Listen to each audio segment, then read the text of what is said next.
Good evening. Welcome to my class.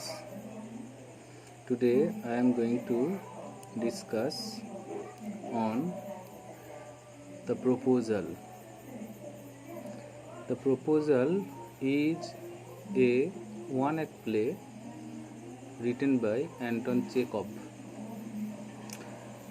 So before I start, I would like to tell you what a one-act play is. You know, play means drama. বাংলায় যেটাকে আমরা বলি নাটক।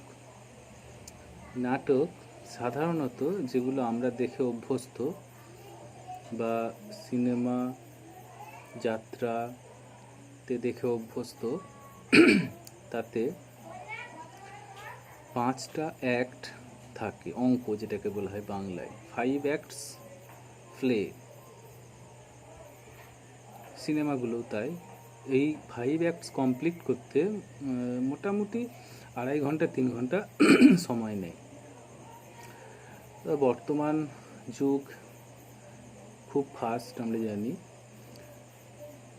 ফলে 3 ঘন্টা 2.5 ঘন্টা এরকম এত সময় ধরে একটা বিষয়কে বা মাল্টিপল বিষয়কে দেখা ধৈর্য থাকে না মানুষের। সেই জন্য ওয়ান অ্যাক্ট প্লে একাঙ্ক নাটক has become so popular among modern people. এবার একাঙ্ক নাটকের বৈশিষ্ট্য কি? এক যে অঙ্ক, যেহেতু সেখানে সেটিং বা দৃশ্য বেশি থাকবে না। 5 অঙ্কে যেমন প্রত্যেকটা অঙ্কে অনেকগুলো দৃশ্য থাকে। ধর এরকম থাকে, প্রথম দৃশ্য জমিদার বাড়ি, হ্যাঁ, প্রথম অঙ্ক প্রথম দৃশ্য জমিদার বাড়ি, দ্বিতীয় দৃশ্য রাজপথ, এইরকম।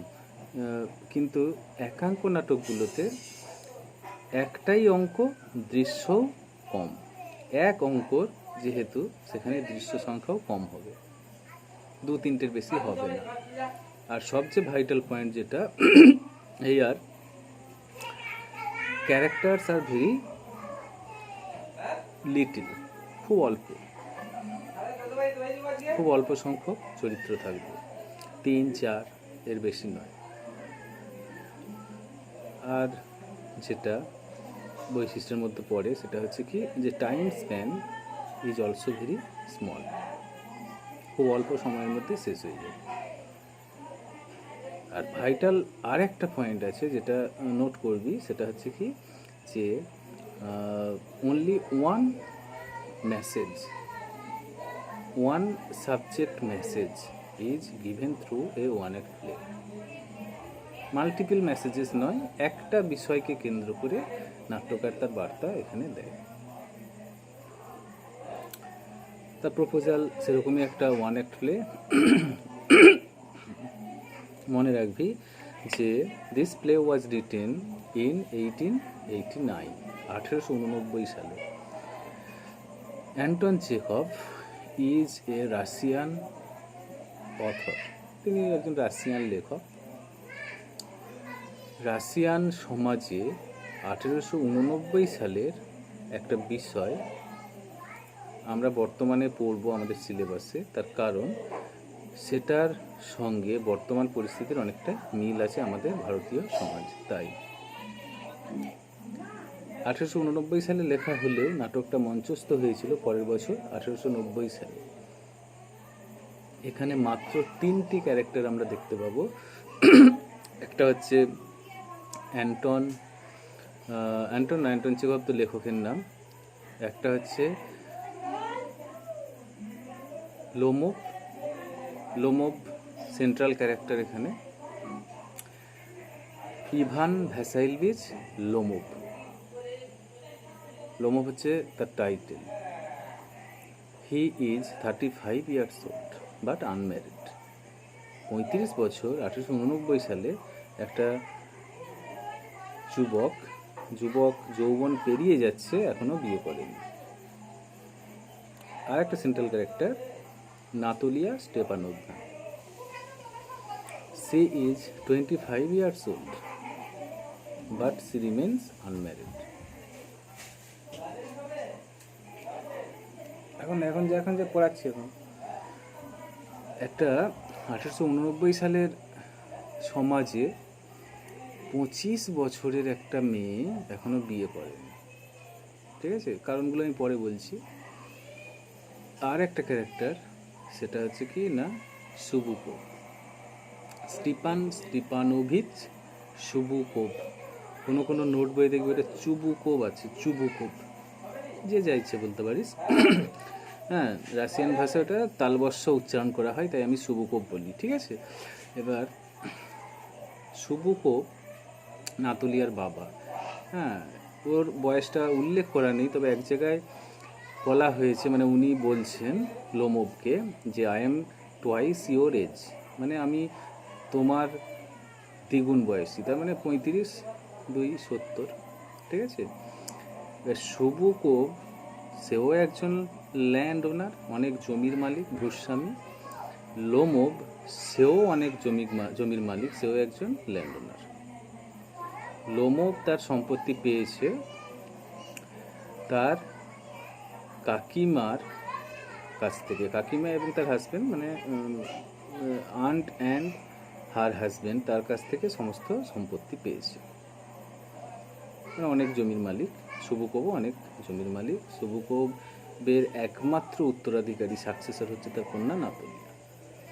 এবার দেখ টাইটেলটা, টাইটেলটা হচ্ছে দ্য প্রপোজাল। প্রপোজাল মিন্স প্রস্তাব।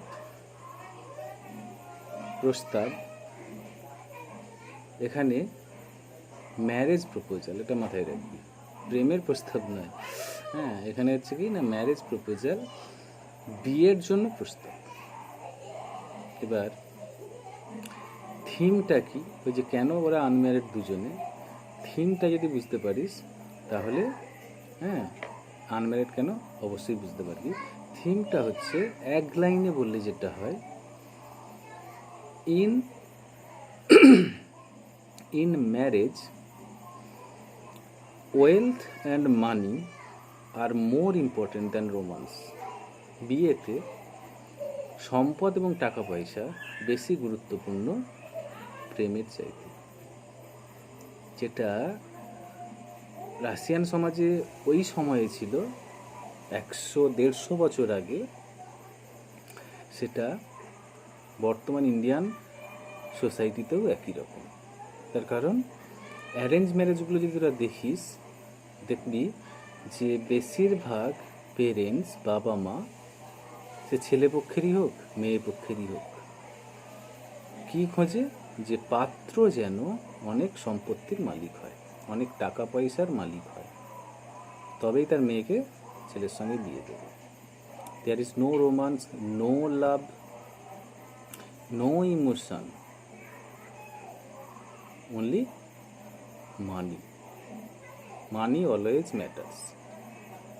এটা হচ্ছে কি অ্যারেঞ্জ ম্যারেজের ক্ষেত্রে, এটাও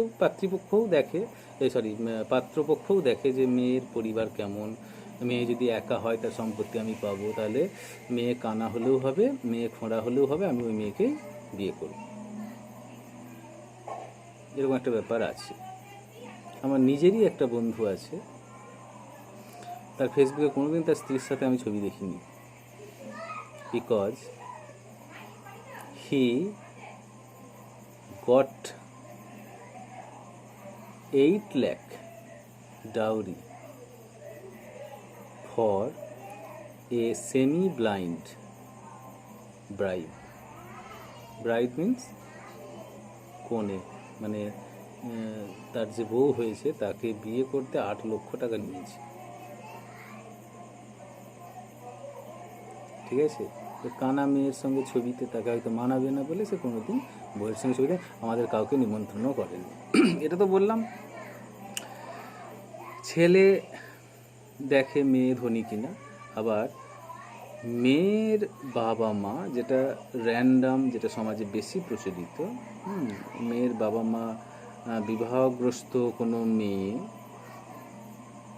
তার বাবা মা তাকে বোঝা বলে মনে করে, তবুও তারা কি করে না, দেখে তার মেয়ে যাতে ভালো থাকে সেই জন্য কি না ছেলে যেন খুব সম্পদের মালিক এবং অনেক টাকার মালিক হয়। এরকমও একটা উদাহরণ আমি দিতে পারি। উদাহরণ বলতে আমি নাম বলবো না। বিয়ে বাড়িতে গেছি, দেখি পাত্রী কাঁদছে, গিফট হাতে তুলে দিয়েছি, থ্যাংক ইউ বলেই কাঁদতে আরম্ভ করে দিয়েছি। কেন না বাইরে বেরিয়ে এসে দেখি যে যে পাত্র এসেছে সে তার বাবার থেকে বয়স বেশি মনে হচ্ছে, অ্যাকচুয়ালি হয়তো বয়স বেশি নয়, কিন্তু মানে ভালো করে দেখলে বোঝা যাবে যে তার মাথায় সামান্য চুল, মানে একদম পুরো গড়ের মাঠ, ফাঁকা টাক, মোটা সোটা, কাকুর মতো তো অবশ্যই। আমি ভেতরে গিয়ে জিজ্ঞাসা করেছিলাম, আমি বলি আরে তুই আজকালকার দিনে এরকম বিয়ে হয়, দেখাশোনা হয়নি আগে? বলে দেখাশোনা তো হয়েছে, ছবি দেখেছি, আমি জানি বাবা ভালো পাত্র দেখেছে আর কি। ছবিতে বলে ছবিতে তো চুল ছিল, কিন্তু এখন দেখি বরের চুল নেই। আমি তাকে সান্ত্বনা দিচ্ছি এই বলে যে চুল নেই তো কী আছে, দেখবি ব্যাংকে অনেক টাকা আছে, সুতরাং কাঁদিস না। ব্যাস, বিয়ে হলে এখন একদম কি বলবো, মানিয়ে নিয়েছে, দুটো ছেলের মা হয়েছে সে, ঠিক আছে। কিন্তু দেখ, রোমান্সটা নেই। হয়তো সে কাউকে ভালোবাসতো, হ্যাঁ, কারোর সঙ্গে প্রেম ছিল, কিন্তু সে কী করলো না বাবা মায়ের পছন্দ মতো এমন একজনকে বিয়ে করলো, হ্যাঁ, যে তার মনের মতোই নয়, শুধু টাকা। পরে শুনেছিলাম LICর বড় কি ব্রাঞ্চ ম্যানেজার, BM লেভেলের একটা অফিসার ওই ভদ্রলোক, হ্যাঁ, মাসে নাকি তার 50-60 হাজার টাকা মানে বেতন, ঠিক আছে। ঠিক আছে, এরকম তো সমাজে চলতেই থাকে। এখানেও ওই যে বললাম, লোমব যে সেন্ট্রাল ক্যারেক্টার, নাতলে যে সেন্ট্রাল ক্যারেক্টার, দুজনেই অবিবাহিত। তার কারণ লোমব চাইছে এমন একজনকে বিয়ে করতে যার অনেক সম্পত্তি আছে, মানে একটা মেয়ে। আর নাতলিয়ার বাবা চাইছে সুবুকো যে এমন একজনকে এমন একজনকে বিয়ে করতে, আরে যাচ্ছি দাঁড়াও না, এমন একজনকে বিয়ে করতে, মানে তার মেয়েকে বিয়ে দিতে এমন একজনের সাথে যার প্রচুর টাকা পয়সা আছে। এবার দেখ, ব্যাপারটা একটা খেয়াল রাখবি যে এখানে লোমবের পরিবার আর সুবুকবদের পরিবার কিন্তু প্রতিবেশী হলে ওরা টাইটেল একই নয়, যেহেতু মানে জ্ঞাতি নয়, হ্যাঁ, রক্তের সম্পর্ক নেই। সে যাই হোক, সুবুকব দীর্ঘদিন ধরে আকাঙ্ক্ষা করে আছে যে লোমবকে তার জামাই করতে। তার কারণ লোমবের অনেক জমি জায়গা আছে, আমি আগেই বলেছি, কিন্তু সুযোগ করে কোনোদিন বলতে পারেনি। আর লোমব কেন নাতলিয়াকেই প্রস্তাব দিতে এসছে, তার কারণ একটাই, যে নাতলিয়া একমাত্র কন্যা এবং সুবুকবদের অনেক সম্পত্তি আছে। আরও একটা কারণ আছে, অক্সেন মিডোজ, এটা পয়েন্ট আউট করবি। অক্সেন মিডোজ বলে একটা বিশাল বড় জমি, সেই জমিটা এক সময় লোমবের কাকিমার ঠাকুমার অধীনে ছিল, আন্টস গ্র্যান্ডমাদার। আমরা জানি কাকিমার কাছ থেকে সম্পত্তিটা পেয়েছে ও অন্যান্য যে জমি জায়গাগুলো। তাহলে কাকিমার ঠাকুমার অধীনে ওই সম্পত্তি বা অক্সেন মিডোজটা ছিল। এখন জানতে পেরেছে যে তাহলে ওটা ওরই অধিকারে হবে, হ্যাঁ, যদি ও নাতলিয়াকে পায়। তার কারণ হচ্ছে, এটা বুঝতে হবে যে লোমবের কাকিমার ঠাকুমার অধীনে যদি ছিল, তাহলে লোমব তো পাওয়ারই কোথাও পেল না। কেন? তার কারণ আছে।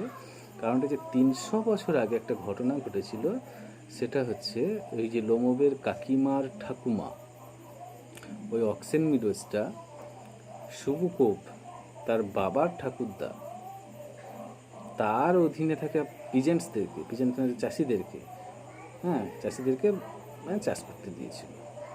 এবং সেই চাষিরা লোমবের কাকিমার ঠাকুমাকে ইট তৈরি করে দিত এই পরিবর্তে। মানে ওই আদান প্রদান রীতি তখন ছিল না, ঠিক আছে। তাহলে সেই চাষিরা ছিল লোমবের বাবার ঠাকুরদার অধীনে। হ্যাঁ, এবার সেই চাষিরা 40 বছর ধরে জমিটা চাষ করেছে। চাষ করতে করতে একসময় তারা নিজেদেরই মনে করেছিল, তারপরে সেই ঠাকুরদা লোমবের নয় সরি সুবুকবের বাবার ঠাকুরদা তারা জমিটা নিয়ে নেয়। তার কারণ তাদের অধীনে ছিল ওই চাষিগুলো যারা চাষ করত, ঠিক আছে। জটিল বলে মনে করবি না, খুবই সহজ, খালি সিম্পলি মনে রাখবি যে এক সময় ছিল লোমবের কাকিমার ঠাকুমা, বর্তমানে সেটা লোমব ক্লেম করতে এসেছে, তার কারণ সেটা এখন বর্তমানে মালিকানা পেয়েছে কারা না সুবুকবরা। আর সুবুকবের অধীনে আছে মানে ওই জমিটা নাতলিয়াই পাবে। হ্যাঁ, তাহলে নাতলিয়াকে যদি আমি বিয়ে করি, লোমব ভাবছে, তাহলে আমি ওই জমিটা পেয়ে যাব, প্লাস অনেক সম্পত্তি আছে সেটাও পাবো। তাহলে there is no romance, only wealth, only money, প্রচুর টাকা পেয়ে যাব,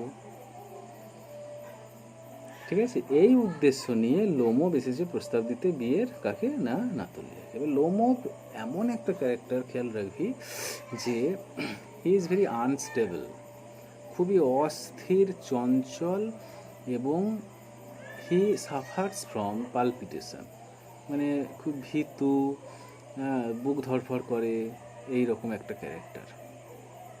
স্টেবল নয়, স্থির নয়। হ্যাঁ, হি ইজ এক্সাইটেবল, যখন তখন উত্তেজিত হয়ে পড়ে। 35 বছর হয়ে গেছে, বিয়ে করেনি এখন মনে হয় যে বিয়ে করা উচিত।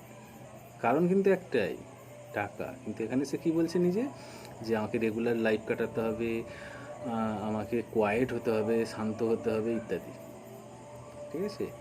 এবার দেখবি প্রত্যেকটা লেখক তার নিজের আদলে একটা চরিত্র গড়ে তোলে। এখানেও লোমবকে কিন্তু অ্যান্টন চেকভ যে রাইটার, সে নিজের আদলেই গড়ে তোলে। অ্যান্টন চেকভ হচ্ছে দীর্ঘদিন রোগে ভুগেছিলেন, তারও পালপিটেশন রোগ ছিল, সেই আদলেই গড়ে তুলেছেন লোমবকে, ঠিক আছে। এবার সে যাই হোক, ওইসব পরীক্ষার জন্য ইম্পর্টেন্ট না। পরীক্ষার জন্য ইম্পর্টেন্ট যেটা, সে কেন এসেছে নাতলিয়াকে প্রস্তাব দিতে। সে ভাবছে নাতলিয়া আমাদেরকে বলছে নাতলিয়া এক্সেলেন্ট হাউসকিপার, হ্যাঁ, well educated, not bad looking, এই 3টে বৈশিষ্ট্য, তাহলে বিয়ে করা যেতেই পারে। কিন্তু আমরা কি জানবো, অ্যাকচুয়ালি অক্সেন মিডোজটা হাতাতে এসেছে, ঠিক আছে। এবার আচ্ছা, বিয়ের প্রস্তাব দিতে এসেছি, আমার ভালো লাগে, হ্যাঁ, তাহলে আমি সেই বিষয়েই কথা বলবো। কিন্তু এসেছে কি করছে, জাহির করছে যে নাতলিয়া যখন আসছে, তাকে বলছে যে তুমি তো জানো অক্সেন মিডোজগুলো আমার। In order to Impress the girl, মেয়েটাকে কেবলমাত্র ইমপ্রেস করার জন্য, যে আমার কত জমি তুমি তো জানো, তার সঙ্গে অক্সেন মিডোজগুলোও আমার।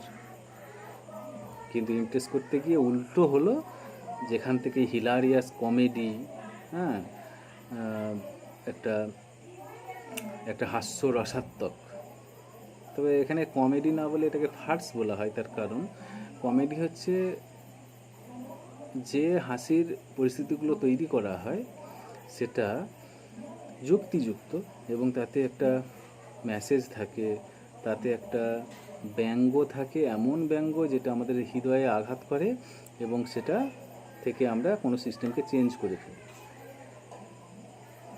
ঠিক আছে। আর ফার্স হচ্ছে অযৌক্তিক, অলৌকিক পরিস্থিতি তৈরি করে মানুষকে হাসানো, তাতে ওই যে ব্যঙ্গাত্মক বিষয়টা থাকে না। ফলে আমরা শুধু হাসতে, একটা সিস্টেমকে নিয়েই ব্যঙ্গ করা হয়, কিন্তু সেটাতে হাসির ভাগটাই বেশি থাকে, তাতে রিফরমেশন ব্যাপারটা, সংস্কার ব্যাপারটা বেশি থাকে না। ওই জন্য আমরা হাসতে হাসতে নাটক দেখলাম, প্রফুল্ল চিত্তে, হ্যাঁ, হাসি মুখে বাড়ি চলে এলাম, ভুলে গেলাম। কেউ কেউ ভাবলো যে না, সিস্টেমটা চেঞ্জ করা উচিত, চেঞ্জ করলো, কেউ কেউ চেঞ্জ করলো না। কিন্তু কমেডি হবে এমন, কমেডিতে চেঞ্জ হবে, এতে চেঞ্জ হয় না, এতে শুধু হাসি। এই অক্সেন মিডোজ নিয়ে এরপরে তুমুল ঝগড়া হবে। এটাই হচ্ছে নাটকের প্রেক্ষাপট, শুরু হয়ে গেল। তারপরে সে আসল কথাটা বলতেই পারলো না লোমব, যে সে প্রস্তাব দিতে এসেছিল। বলল কি, সুবুকব। যখন অলরেডি লোমবকে অপমান করে তাড়িয়ে দেওয়া হয়েছে। ঠিক আছে, তাড়িয়ে দেওয়া হয়েছে অপমান করে। তখন শুভকোপ বলছে যে হ্যাঁ ওই রকম ছেলে যে কিনা তোমাকে আবার প্রস্তাব দিতে আসে বিয়ের জন্য। তখন নাতলি জানতে পারলো যে ভাই তুমি তাহলে এতক্ষণ আমাকে আগে বলোনি কেন। বলে সে আবার বাবাকে ফোর্স করবে যে এক্ষুনি লোমককে ডেকে নিয়ে এসো, আমি ওকে বিয়ে করতে চাই। তার মানে এর মধ্যেও আছে সেই ব্যাপারটাই যে লোমব একটা ধনী লোক, তাকে বিয়ে করলে আমার সুবিধা, সুতরাং সে বিয়ের প্রস্তাব দিতে এসেছিল, তাহলে তাকেই আমি বিয়ে করব। অপমান করে তাড়িয়ে দিয়ে তাকে আবার ডাকলো, এলো আবার সেই একই প্রসঙ্গ যে আমি প্রমাণ ছাড়া কাজ করি না, দলিল আছে ইত্যাদি ইত্যাদি। নাতলিয়া খুব নরম হয়ে এসেছে, বলছে ওইসব কথা বাদ দিন, অক্সিজেন মিটার যে আপনার, এখন যা বলতে এসেছেন বলুন। এবারও কিন্তু লোমক বলবে না, বলতে পারবে না, সেই তোদলাবে, সেই করবে। বলতে বলতে হঠাৎ করে প্রথমেই বলে ফেলবে যে ও আমার কুকুরটা খোঁড়া হয়ে গেছে। এবার কুকুর নিয়ে ঝগড়া, তুমুল ঝগড়া। লোমকের কুকুরের নাম গেস, আর শুভকোপদের কুকুরের নাম হচ্ছে কি, গেস আর স্কুইজার। ঠিক আছে, স্কুইজার। আসলে আমি তাড়াতাড়ি করছি, তো বেশি 21 মিনিট অলরেডি হয়ে গেছে, বেশি তোরা শুনবি না, যে আবার দেখবিও না, ওই জন্য ভিডিও করি না। সে যাই হোক, দেখ স্কুইজার, লোমো হঠাৎ করে বলে the best dog in the district, আমার সবচেয়ে ভালো কুকুরটা খোঁড়া হয়ে গেল। এবার নাতলিয়া আবার বলে হ্যাঁ বেস্ট ডগ, ও তো বুড়ো হয়ে গেছে, খারাপ দেখতে, কুৎসিত। হ্যাঁ, এবার দুজনে ঝগড়া লেগে পড়বে আবার, এমন ঝগড়া উত্তেজিত হয়ে অজ্ঞান হয়ে যাবে লোমো। তাকে জল দিয়ে আবার সুস্থ করবে শুভকোপ এসে, তো মানে কি বলবো, যখন জ্ঞান ফিরবে তখন সঙ্গে সঙ্গে বলবে আচ্ছা ঠিক আছে এখনই তুমি প্রস্তাব দিয়ে দাও, আমাকে ঝামেলা মুক্ত করো। বলে সে তো এখানে তো হিলারিয়াস একটা সিচুয়েশান তৈরি হবে যে বিয়ে করবো কাকে, মানে সে ভুলেই গেছে যে বিয়ের প্রস্তাব দিতেছিল। বলে এই তো নাতলিয়াকে, যাও কিস করো আর এক্ষুনি প্রস্তাব দেওয়া হয়ে গেল, শ্যাম্পেন ছড়ানো হয়ে গেল, শান্তি শান্তি হয়ে গেল। ঠিক আছে, এটা মূল বিষয়। এখানে হাসির মধ্য থেকেও আমাদেরকে খুঁজে নিতে হবে বিষয়টা হচ্ছে ওই যে একটা কথা যেটা দিয়ে আমি শেষ করবো, সেটা হচ্ছে যে in marriage money is more important than romance. এটা হচ্ছে বেশিরভাগ ক্ষেত্রে ধরে নেওয়া হয়। ঠিক আছে, আমি প্রশ্নগুলো দিয়ে দেবো, তাহলে গুড নাইট।